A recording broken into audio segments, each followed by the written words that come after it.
Hello दोस्तों, कैसे हैं आप। उम्मीद करता हूं कि पहले की तरह अच्छे से अपना ख्याल रख रहे होंगे और रखना जरूरी भी है। दोस्तों, आज का वीडियो थोड़ा सा स्पेशल होने वाला है। अच्छा, आप इमेजिन कीजिए कि आप ब्रेकफास्ट कर लिया है या फिर आपने जो भी काम करना था वो आपने काम कर लिया है और आप ऑफिस के लिए या फिर अपने काम से बाहर निकलने के लिए तैयार हैं और घर से बाहर निकलते ही आपके आसपास कई तरह के जानवर मिलते हैं। 90% केस में अगर बात की जाए तो आपको डॉग या फिर कैट्स या फिर अदरवाइज कोई अदर आपको जानवर मिल ही जाता होगा। लेकिन जानवरों के साथ साथ अगर आपको डायनासोर मिल जाए देखने को तो फिर क्या कहेंगे। डायनासोर का 21वीं सदी में आना बिल्कुल नामुमकिन सा लगता है, क्यों, है ना। लेकिन आप जानकर हैरान हो जाएंगे कि डायनासोर को आज के समय में जिंदा कर पाना काफी हद तक पॉसिबल है। और तो और साइंटिस्ट जो हैं वो इस चीज पर काम करना शुरू कर दिया है और साल 2050 के अंदर डायनासोर्स को फिर से देख पाना बिल्कुल संभव है। तो इनकी पूरी सच्चाई को जानने के लिए आज के वीडियो में मैं आपको बताने जा रहा हूँ। सो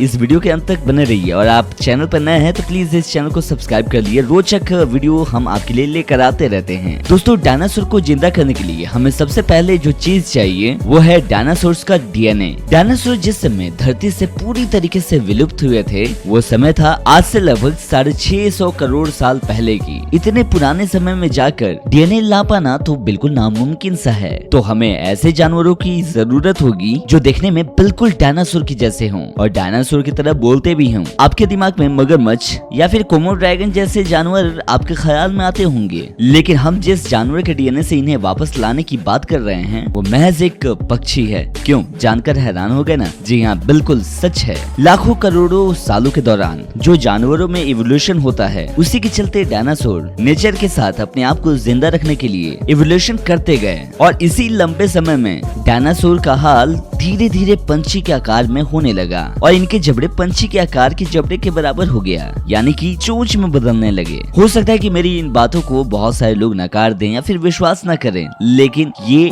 सही है और उनको मैं कुछ चीजें दिखाना चाहूंगा। ये है आज के समय के पेलिकन्स पंछी, जिनके चोंच अगर आप देखेंगे तो ये बिल्कुल थोड़े बहुत डायनासोर से मिलते जुलते हैं। वहीं दूसरी तरफ ऑस्ट्रिच के शरीर बिल्कुल डायनासोर के आकार जैसी लगती है। लेकिन जुरासिक पार्क सीरीज में काम कर चुके मशहूर पैलेंटोलॉजिस्ट जैक हॉर्नर के मुताबिक डायनासोर को जिंदा करने के लिए सबसे आइडल बर्ड है चिकन। चिकन से बढ़ने वाले डायनासोर को चिकनोसॉरस कहा जाएगा। लेकिन हमारा कॉमन सेंस तो यही कहता है कि एक तरफ है डायनासोर जो आकार में बहुत ही ज्यादा बड़ा है और दूसरी तरफ अगर बात करें चिकन जो कि बहुत ही छोटा होता है और बहुत ही कमजोर पक्षी कहें तो बिल्कुल गलत नहीं होगा। तो एक कमजोर पक्षी से बेहद बड़ा डायनासोर पाना बड़ा ही मुश्किल लगता है। आखिर संभव कैसे होगा। हॉर्नर के मुताबिक चिकन एम्ब्रायो के अंदर मौजूद डायनासोर के एक्टिव जिंक, प्रिजर्ट और एक्टिव जिंक को अगर हम किसी भी तरीके से जिंदा कर पाएं तो चिकन से ही डायनासोर को वापस ला सकते हैं। अब ये चिकन और एलिगेटर्स असल में थेरियोकॉप्टर्स के डायनासोर के ही वंशज हैं, जिन प्रजाति में वेलोसोस और टीरेक्स भी शामिल है।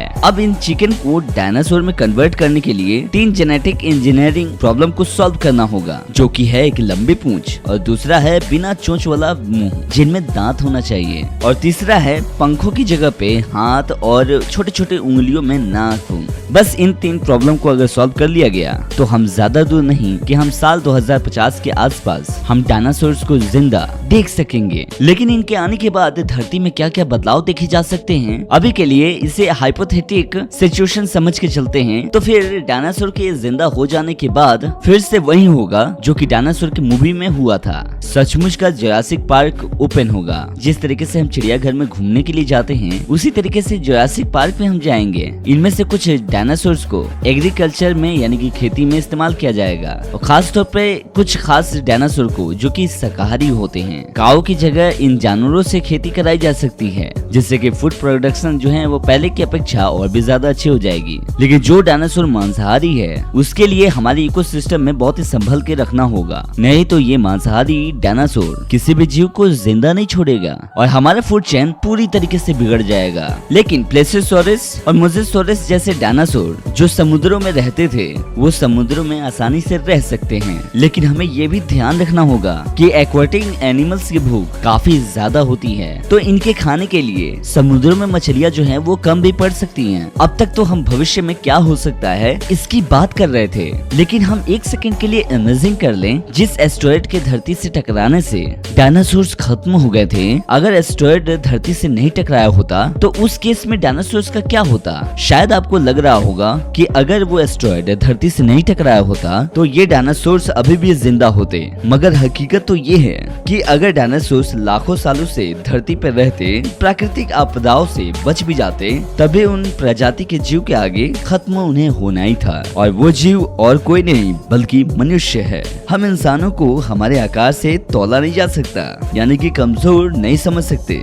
हमारे पूर्वज जब बड़े बड़े शिकार कर सकते थे जानवरों का, तो हमारे पूर्वज को बड़े बड़े से जानवरों का शिकार करना भी पॉसिबल था। जुरासिक पार्क मूवीज में दिखाया गया था, टीरेक्स जैसे मांसाहारी जानवर इतना तेज दौड़ता है। इतना तेज दौड़ने के चलते इन्हें देखकर तो ऐसा ही लगता होगा कि इन डायनासोर से जीत पाना इंसानों के लिए बहुत ही मुश्किल होता होगा। लेकिन हमें ये नहीं भूलना होगा कि वो एक मूवी थी। हकीकत में टीरेक्स जैसे जानवर उतने स्पीड से बिल्कुल नहीं दौड़ते जितना कि मूवीज में दिखाया गया है। वैसे भी मूवीज में जो है वो बढ़ा चढ़ाकर ही दिखाया जाता है। रिसर्चर्स ने टीरेक्स के बारे में बताते हुए कहा और अच्छे से एनालाइज करते हुए इस नतीजे पे पहुंचा कि इनके दौड़ने का एवरेज स्पीड की बात करें 25 किलोमीटर प्रति घंटे की रफ्तार से ही इनका स्पीड रहा है। और इस स्पीड को आज के समय धरती पर देखें तो मौजूद फास्टेस्ट जो उसेन बोल्ट हैं उनकी स्पीड से काफी कम है। और हम आधे स्पीड से भी दौड़ पड़े तो भी ये पीछे छूट जाएगा। इससे तो यही पता चलता है कि मूवीज में डायनासोर को थोड़ा बहुत बढ़ा चढ़ा कर दिखाया गया था और जितना खतरनाक दिखाया गया था हकीकत में उतना खतरनाक था नहीं। अगर डायनासोर इन सब चीजों से बच भी जाता तो या फिर इनकी भूख मार डालती इसे, या फिर इनके आकार बहुत छोटे हो जाते। कहा जाता है कि पहले के समय महामानव भी हुआ करते थे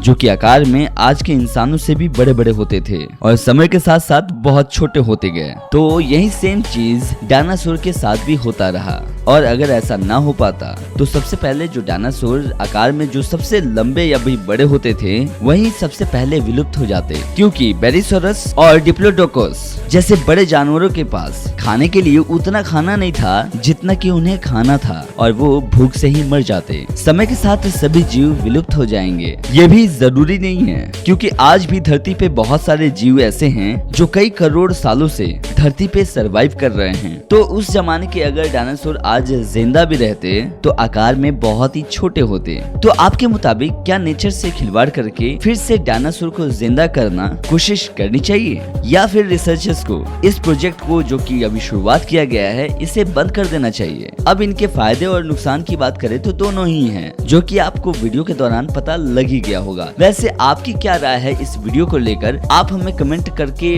कमेंट बॉक्स में बता सकते हैं। फिलहाल अगर आप हमारे चैनल पर नए हैं जस्ट फॉर फैक्ट तो इस चैनल को सब्सक्राइब कर लीजिए और शेयर कीजिए अपने दोस्तों के साथ। और हम मिलते हैं कुछ रोचक तथ्य और ऐसे ही कुछ न्यू वीडियो के साथ। तब तक अपना ख्याल रखिए। Bye bye, take care.